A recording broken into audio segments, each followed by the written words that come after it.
Hello, good morning student. Myself Fiza Khan from Paras English High School. Today I will teach Standard 4. Subject Hindi Surbi Chapter 2 बूढ़ा गीत। हिंदी सुरभि में आज हमारा chapter है 2 second chapter का नाम है बूढ़ा गीत। अब ये देख रहे हो, ये जो गीत है ना, ये इस चैप्टर में बूढ़ा बताया गया है, जिसके नाखून भी झड़ गए हैं और ये बूढ़ा हो गया है। आज हम बूढ़े गीत की स्टोरी पढ़ेंगे। पाठ के बारे में प्रस्तुत पाठ में बताया गया है कि बुरे लोगों का साथ देने पर किस प्रकार अपना भी बुरा होता है।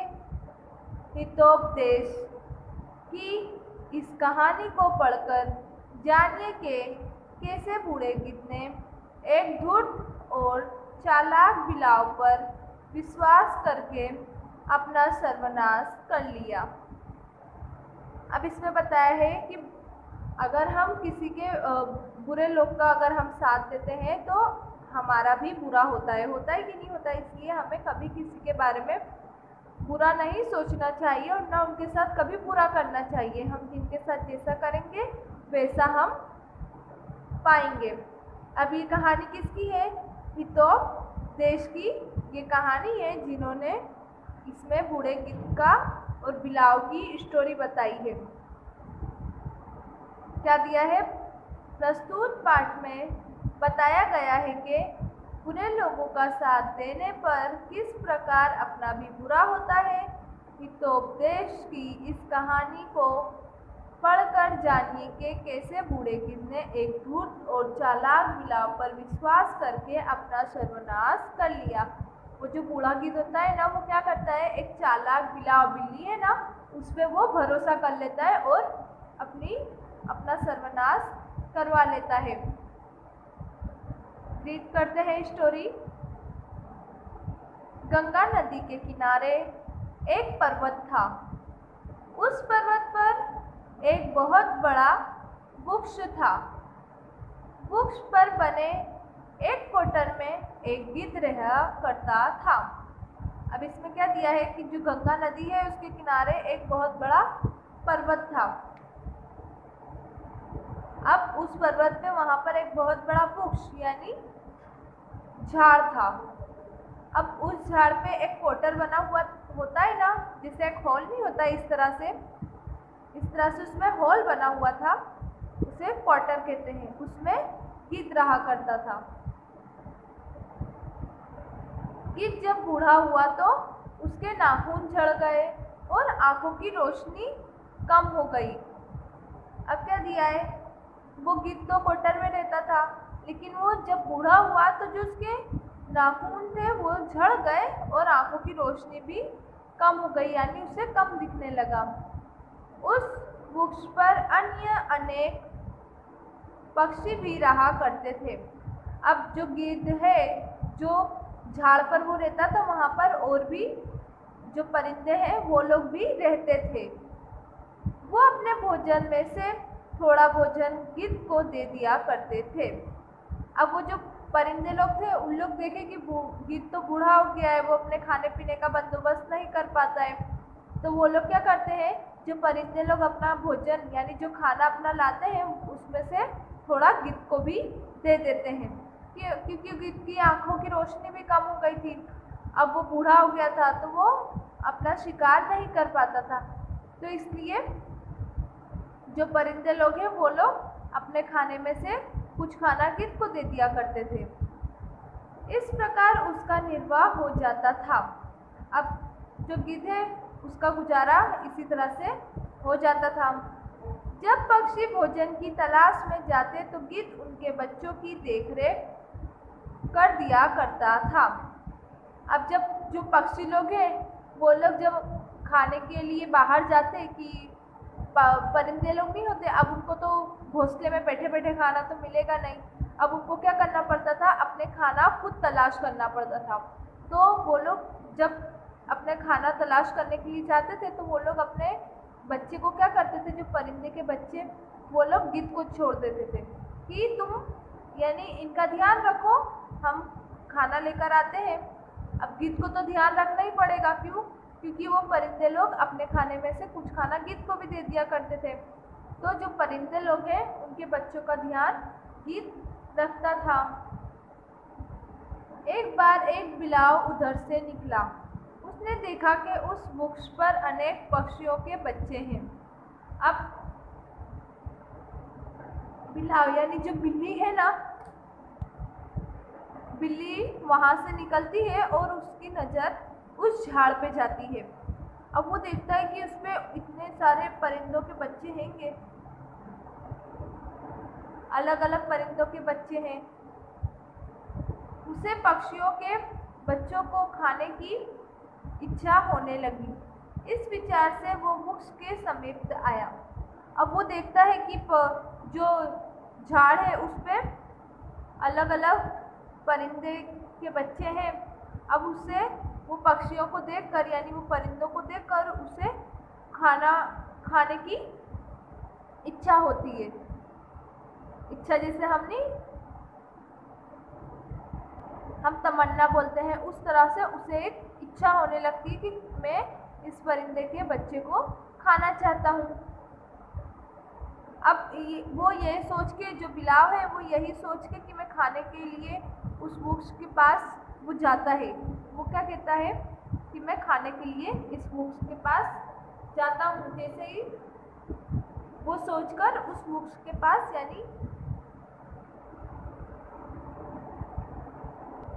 यानी उस झाड़ के पास वो जाता है। Read now. गंगा नदी के किनारे एक पर्वत था। उस पर्वत पर एक बहुत बड़ा वृक्ष था। पर बने एक कोटर में एक गिद्ध रहा करता था। गिद्ध जब बूढ़ा हुआ तो उसके नाखून झड़ गए और आंखों की रोशनी कम हो गई। उस वृक्ष पर अन्य अनेक पक्षी भी रहा करते थे। वे अपने भोजन में से थोड़ा भोजन गिद्ध को दे दिया करते थे। इस प्रकार उसका निर्वाह हो जाता था।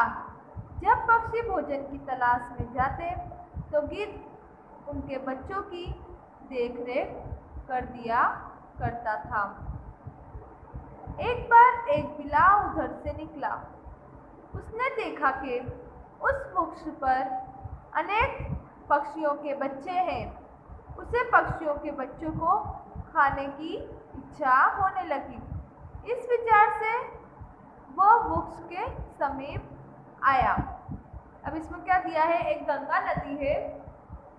उस गंगा नदी के पास एक पर्वत है जहाँ पर बहुत बड़ा झाड़ है। अब उस झाड़ के कोटर में कौन रहता है? गिद्ध रहा करता था। अब वो गिद्ध बहुत बूढ़ा हो गया था, उसके नाखून झड़ गए थे, आंखों की रोशनी कम हो गई थी और वो अपने खाने का बंदोबस्त खुद नहीं कर पाता था। तभी जो झाड़ है उसके झाड़ पे ही और परिंदे लोग रहा करते थे। अब वो लोग अपना खाने में से कुछ खाना उस गिद्ध को दे दिया करते थे और गिद्ध उसको खा के अपना गुजारा कर लेता था। जब भी परिंदे लोग खाने की तलाश में बाहर जाते तो वो लोग अपने जो बच्चे हैं उन्हें गिद्ध के पास छोड़ दिए जाते थे और गिद्ध उनका ध्यान रखता था और वो परिंदे लोग अपने खाने का तलाश में चले जाते थे। तभी एक बार एक बिल्ली उधर से निकला। अब उसने क्या देखा कि जो झाड़ है उस पे अलग अलग पक्षियों के बच्चे हैं और उसके मन में उस पक्षियों को खाने की इच्छा हुई, तमन्ना हुई। तभी वो उनको खाने के लिए इच्छा होने लगी और वो इस विचार से गया कि मैं वृक्ष के पास यानी झाड़ के पास जाके इन बच्चों को खा लूँगा। और वो झाड़ के पास जाता है। बिलाव को आता देख पक्षियों के बच्चे डरकर चीखने चिल्लाने लगे। गिद्ध ने जब उनका चिल्लाना सुना तो जोर से कहा, कौन आ रहा है? अब जब बिलाव जो है वो झाड़ के पास पहुंच जाता है, तभी जो पक्षियों के बच्चे होते हैं, परिंदों के बच्चे होते हैं, वो लोग क्या करते हैं डर के चिल्लाने लगते हैं। तो गिद्ध उनकी आवाज़ सुन लेता है उन बच्चों की, तब वो जोर से चिल्ला के कहता है कि कौन आ रहा है। बिलाव ने जब गिद्ध को देखा तो भयभीत होकर सोचने लगा, हाय अब तो मैं मरा। अब बिलाव क्या करता है, जैसे ही गिद्ध चिल्लाता है कौन आ रहा है, तो बिलाव उसकी आवाज़ सुनकर डर जाता है और और कहता है कि अब तो मैं मरा। अब वो गिद्ध को देखकर क्या होता है, वो डर जाता है। उसने मन ही मन विचार किया कि भय से तब तक भयभीत नहीं होना चाहिए जब तक वो सामने ना आ जाए। अब गिद्ध ने तो उसको आवाज़ दी और वो डर गया। तभी ये क्या कहता है कि भय से जब तक का भयभीत नहीं होना चाहिए, यानी डर से जब तक का डरना नहीं चाहिए जब तक का वो तुम्हारे सामने ना आ जाए। और अगर वो सामने आ ही जाए तो बुद्धिमान को चाहिए कि उससे बचने का उपाय करे। अब वो क्या कहता है, अगर वो डर तुम्हारे सामने आ भी जाता है तो हमें क्या करना चाहिए, अपने बुद्धि का इस्तेमाल करना चाहिए और उससे बचने के लिए कोई हल निकालना चाहिए। कौन कहता है, बिलाव कहता है। अब वो बिलाव क्या करता है, पक्षियों के जो झाड़ है जिसमें पक्षी लोग रहते हैं वहाँ पर पहुँच जाता है। तो बच्चे लोग देख के जोर जोर से चिल्लाने लगते हैं। तभी गिद्ध उनकी आवाज़ सुनता है और जोर से चिल्लाता है, कौन आ रहा है। तो जो बिलाव है वो डर जाता है और गिद्ध से कहता और डर से सोचने लगता है कि अब तो मैं मरा। क्यों? क्योंकि उसने गिद्ध की आवाज़ सुन ली थी। तभी वो मन ही मन में विचार करता है कि भय से जब तक का भयभीत नहीं होना चाहिए जब तक का वो सामने ना आ जाए, यानी डर से जब तक का नहीं डरना चाहिए जब तक का वो सामने ना आ जाए। अगर वो सामने आ भी जाता है तो हमें अपने बुद्धि का इस्तेमाल कर उसका हल निकालना चाहिए। कौन कहता है, ये बिलाव कहता है। ये सोचकर वो गिद्ध के पास गया और बोला, बड़े भाई मैं आपको प्रणाम करता हूँ। अब वो क्या करता है, ये सोचता है कि भयभीत नहीं होना चाहिए। तभी ये सोचकर वो गिद्ध के पास जाता है, जो गिद्ध क्वार्टर में होता है ना वहाँ पर जाता है और कहता है, बड़े भाई मैं आपको प्रणाम करता हूँ। हम भी नमस्कार करते हैं उस तरह से और उसे वो कहता है बड़े भाई। गिद्ध ने पूछा, कौन हो तुम। अब गिद्ध ने किससे पूछा, बिलाव से पूछा कि तुम कौन हो। उसने कहा, मैं बिलाव हूँ। बिलाव ने क्या कहा कि मैं बिलाव हूँ। बिलाव अपना परिचय देता है गिद्ध को। दूर हट, नहीं तो मैं तुम्हें मार डालूंगा, गिद्ध ने गुस्से में कहा। अब गिद्ध जब देखता है कि परिंदे के बच्चे इस बिलाव से डर रहे हैं और उसे पता भी है कि ये बिलाव जो है परिंदे के बच्चों को खा जाएगा, तो उसे क्या कहता है, दूर हट नहीं तो मैं तुझे मार डालूंगा। कौन कहता है, गिद्ध कहता है गुस्से में। बिलाव बोला, आप मेरी बात सुन लीजिए, उसके बाद यदि आप उचित समझे तो मुझे मार डालिए। अब बिलाव ने क्या कहा था कि जब हमारे सामने डर आ जाए तो हमें अपनी बुद्धि का इस्तेमाल करना चाहिए। तो यहाँ पे भी बिलाव वही करता है। क्या कहता है गिद्ध को कि पहले मेरी बात सुन लीजिए, फिर उसके बाद आप सोच विचार के अगर आप चाहे तो मुझे मार डालना, मुझे कोई फर्क नहीं पड़ता। कौन कहता है, बिलाव कहता है। वो अपनी बातों से गिद्ध को उलझा रहा है। कहा भी गया है कि समझदार व्यक्ति को चाहिए कि अनजान व्यक्ति को अथवा उसके व्यवहार को भली भांति समझ परख कर ही मानना अथवा सम्मान करना चाहिए। अब यहाँ पर क्या दिया है कि हमें किसी अनजान इंसान पर जो अनजान विश्वास है उनको हमें परख कर, जैसे नहीं हम पहले उनका परिचय करते हैं वो किस तरह से है, उसे हम परखना कहते हैं। परख कर ही मानना चाहिए या फिर उन्हें सम्मान देना चाहिए। गिद्ध बोला, अच्छा बताओ तुम यहाँ क्यों आए हो।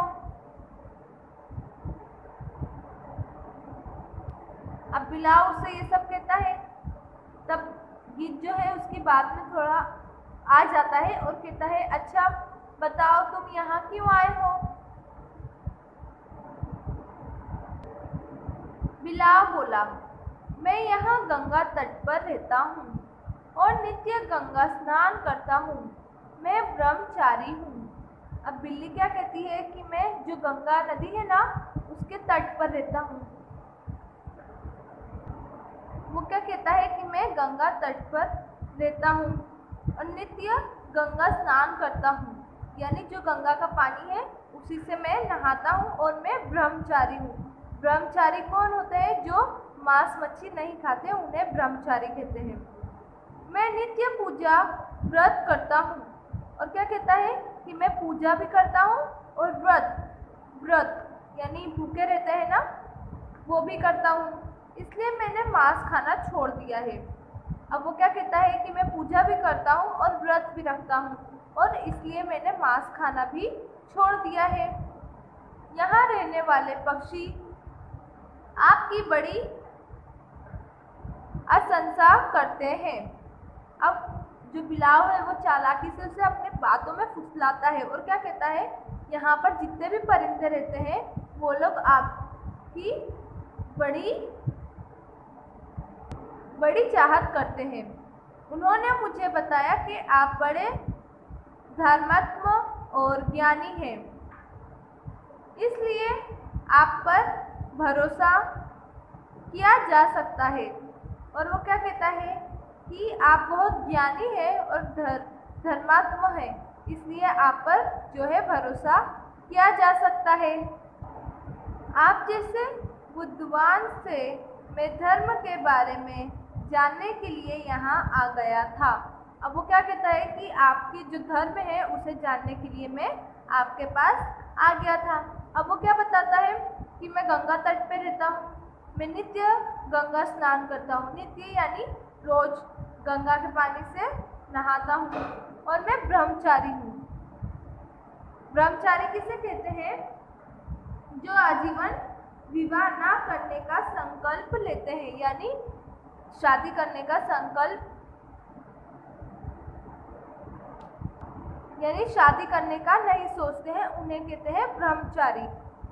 अब वो कहता है कि मैं पूजा भी करता हूँ, व्रत भी रखता हूँ, इसलिए मैंने मांस खाना छोड़ दिया है। वो जो है गिद्ध को विश्वास दिलाता है और कहता है यहाँ पर जितने रहने वाले पक्षी हैं वो लोग आपकी चाहत करते हैं, इसलिए आप बड़े धर्मात्मा और ज्ञानी हैं, यानी इसलिए आप पर भरोसा किया जा सकता है। वो उसे बताता है, यानी उसको अपनी बातों में लाता है कि वो मेरी बात में आ जावे।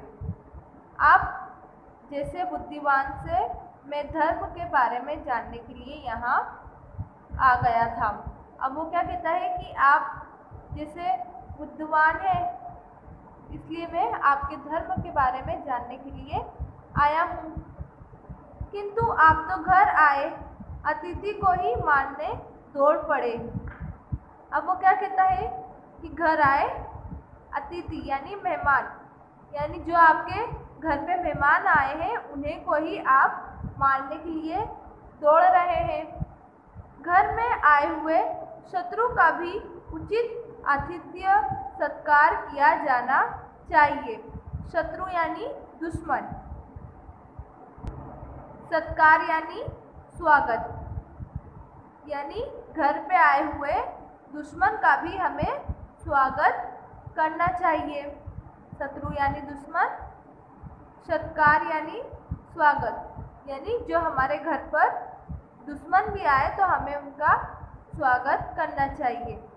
क्या आपने नहीं देखा कि वृक्ष काटने आए लकड़हारे को भी वृक्ष अपनी छाया देता है। अब वो क्या कहता है कि जब जो लकड़हार जो नहीं झाड़ काटते हैं, अगर वो भी आते हैं झाड़ को काटने के लिए तो झाड़ उन्हें क्या करता है, अपनी छाया देता है। यानी जो झाड़ नहीं चारों तरफ अपनी पत्तियों से छाई कर देता है उसे हम छाया कहते हैं, कि वो भी छाया देता है। वो उसी भाव से छाया करता है जिस भाव से अन्य पथिकों पर किया करता है। यदि किसी के पास उचित सामग्री ना हो तो भी केवल मीठी बातों से ही उस अतिथि का स्वागत करना चाहिए, क्योंकि अतिथि को तो देवता माना गया है। अब वो बिलाव क्या कहता है गीत को कि अगर तुम्हारे पास कोई भी सामग्री यानी कोई चीज ना हो खिलाने पिलाने के लिए, तो भी हमें अपने मीठी बातों से ही उनका स्वागत करना चाहिए, क्योंकि अतिथि को तो देवता माना गया है, यानी जो मेहमान है उन्हें भगवान माना गया है। इसलिए और इसमें बताया है कि अगर हमारे घर अगर कोई दुश्मन भी आ जाए तो हमें उसका स्वागत करना चाहिए, और अगर हमारे पास उन्हें खिलाने पिलाने के लिए कुछ ना हो तो हंस के दो मीठी बातों से ही उनका स्वागत कर लेना चाहिए। और वैसे भी अतिथि को तो देवता माना गया है, यानी जो हमारे मेहमान हैं उन्हें तो भगवान के रूप में जाना गया है, माना गया है। बिलाव की बातें सुनकर गिद्ध बोला, भाई तुम तो बिलाव हो, स्वभाव से ही मांसाहारी। अब बिलाव की बात सुनकर गिद्ध क्या बोलता है कि भाई तुम तो बिलाव हो, या क्या कहता है गिद्ध कि तुम तो बिल्ली हो और स्वभाव से ही मांसाहारी हो, यानी तुम मांस मच्छी ही खाने वाले हो। इस वृक्ष पर पक्षियों के बच्चे निवास करते हैं, इसलिए मैंने ऐसा कहा है। अब वो क्या कहता है कि तुम तो शुरू से ही मांसाहारी हो, यानी मांस मच्छी खाने वाले हो। अब इस जो झाड़ है इस पे पक्षियों के बच्चे भी रहते हैं, इसलिए मैंने ऐसा कहा। ये सुनकर बिलाव कान पकड़कर कहने लगा, मैंने धर्मशास्त्र को सुनकर ही पूजा पाठ करना आरंभ किया है। अब बिलाव यहाँ पर क्या करता है, नौटंकी भी करने लगता है। अब वो क्या करता है, अपना कान पकड़ लेता है और कहता है मैं धर्मशास्त्र को सुनकर ही पूजा पाठ करना आरंभ किया हूँ, यानी मैंने धर्म को शास्त्र मानकर ही जो पूजा पाठ है उसे करना शुरू किया। शास्त्र में विभिन्न विषयों पर भले ही मतभेद रहता हो, किंतु अहिंसा सर्वश्रेष्ठ धर्म इस विषय पर सब शास्त्र एक मत है, और एकमात्र धर्म ही प्राणी का ऐसा मित्र है जो मरने के बाद उसके साथ जाता है। अब वो बिलाव क्या करता है, उसे और अपनी बातों में लाता है कि मैं तो धर्मशास्त्र हूँ, और जो धर्मशास्त्र पढ़ के ही मैंने पूजा पाठ शुरू की है। अब जो प्राणी यानी जो जानवर है वो धर्मशास्त्र प्राणी का ऐसा दोस्त है जो मरने के बाद भी उसके साथ जाता है। शेष तो शरीर के साथ ही नष्ट हो जाता है। इस प्रकार बिलाव ने गिद्ध को विश्वास दिला दिया। गिद्ध ने बिलाव को एक छोटे कोटर में रहने की अनुमति दे दी। अब जो बिलाव है वो क्या करता है, अपनी बातों से गिद्ध को फुसला लेता है। अब गिद्ध उसकी बात में आ जाता है और जिस झाड़ पर गिद्ध रहता है, पक्षी के बच्चे रहते हैं, उसी झाड़ पर वो बिलाव को भी एक छोटा सी कोटर यानी हॉल होता है ना, उस तरह से वो उसे दे देता है रहने के लिए, और उसे इजाज़त भी दे देता है। अनुमति यानी आज्ञा, इजाज़त देना। अब वो बिलाव को इजाज़त दे देता है। कुछ दिन बीत जाने पर बिलाव वहाँ की सारी परिस्थितियों को समझ गया।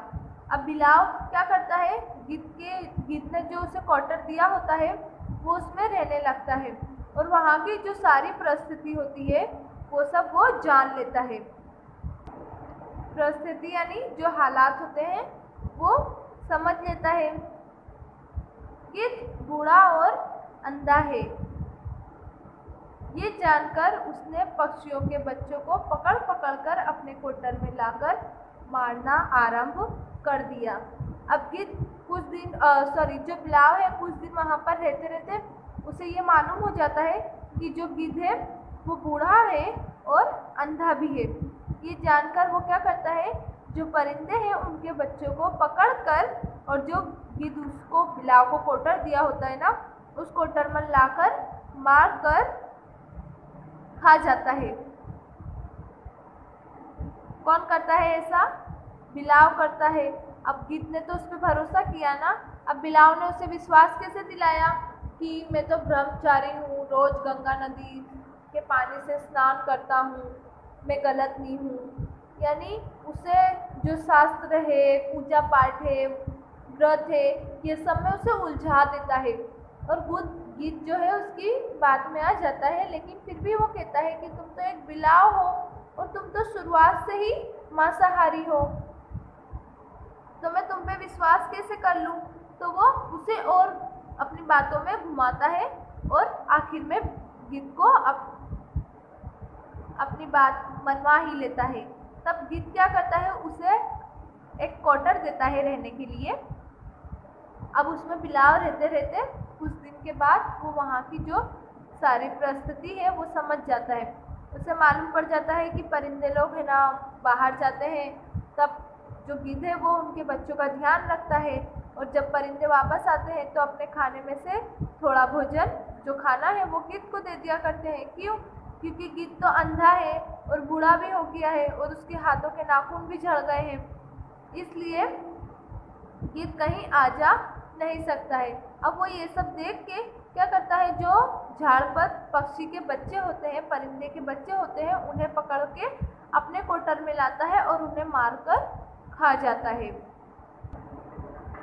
वह पक्षियों के मरे हुए बच्चों की हड्डियां चुपके से गिद्ध के क्वार्टर में छिपा देता। अंधा होने के कारण गिद्ध को कुछ भी दिखाई नहीं देता था। अब जो बिलाव है उसने क्या किया, गिद्ध का भरोसा तोड़ दिया ना।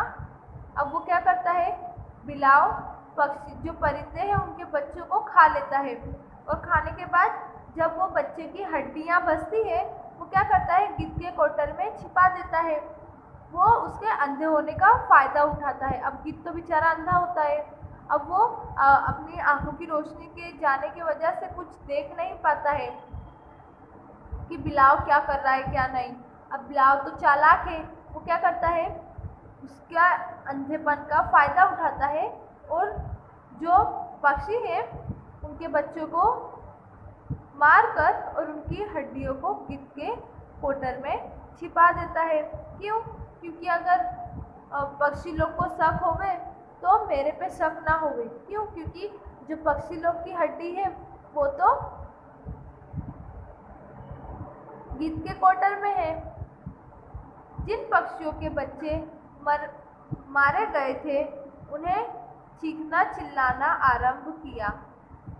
अब क्या होता है, जो पक्षी है, परिंदे हैं, उनके बच्चे तो मर गए। जब उनके बच्चे उन्हें वहाँ नहीं मिले तो वो लोग क्या करते हैं, चीखने चिल्लाने लगते हैं। अब जैसे हम ही अगर घूम जाते हैं तो हमारी मम्मी कितना परेशान हो जाती है, चिल्लाने लगती कि मेरा बच्चा कहाँ गया। उसी तरह से ये पक्षी लोग भी जो परिंदे हैं वो लोग चिल्लाने लगते हैं। क्यों? क्योंकि उनके बच्चे गायब रहते हैं, घोंसले में नहीं रहते हैं। जब बच्चों की संख्या लगातार घटती गई तो सभी ने मिलकर इसकी खोज आरंभ कर दी। अब धीरे धीरे क्या होता है कि और जो पक्षी होते हैं उनके बच्चे इसी तरह से मारे जाने लगते हैं। तभी वो लोग क्या करते हैं कि इसकी खोज चालू करते हैं कि ये सब कौन कर रहा है, हमारे बच्चे एक एक करके कैसे गायब हो रहे हैं और लगातार एक एक बच्चे कम होते जा रहे हैं। तो सभी लोग मिलकर क्या करते हैं खोज चालू कर देते हैं। जैसे नहीं हम ढूंढने के लिए लग जाते हैं, उस तरह से वो लोग खोज चालू कर देते हैं। बिलाव को जब इस स्थिति का ज्ञान हुआ तो वो अपने कोटर से निकलकर भाग गया। पक्षियों को चैन नहीं था। अब जब बिलाव को इसकी भनक पड़ी कि जो पक्षी लोग हैं वो लोग ढूंढ रहे हैं अपने बच्चों को, कि उनके बच्चों को कौन इस तरह से गायब कर रहा है, तभी वो बिलाव क्या करता है, अपना जो कोटर है उसे छोड़कर भाग जाता है। पक्षियों को चैन नहीं था। उन्हें गिद्ध के क्वार्टर की भी तलाशी ली। अब जो पक्षी लोग हैं, परिंदे हैं, उन्हें तो चैन था नहीं क्योंकि उनके बच्चे चले गए थे। अब वो लोग क्या करते हैं, गिद्ध की क्वार्टर की भी तलाशी लेते हैं।